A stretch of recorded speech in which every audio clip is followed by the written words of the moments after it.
Welcome to Penrose Learning, where we make understanding easy.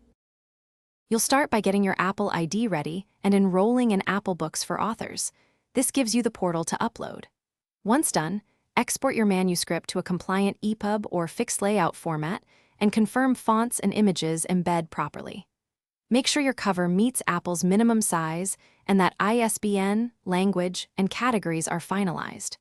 Connect your bank and tax details early so sales can be paid. This avoids delays later when you submit pricing and territories.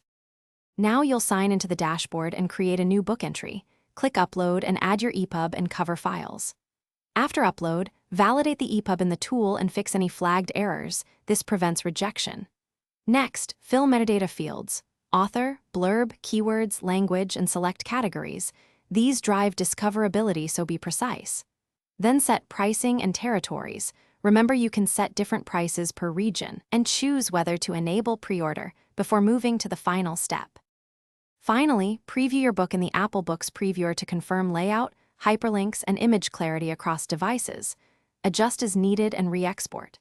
When satisfied, submit your book for Apple's review, pick a release date or publish immediately, and confirm visibility and device availability. If the submission is rejected, inspect reported validation errors, metadata mismatches like language or ISBN, and cover specs. Fix the issues, revalidate, and resubmit. For persistent problems, clear cache and try a new EPUB export. This often resolves hidden formatting bugs.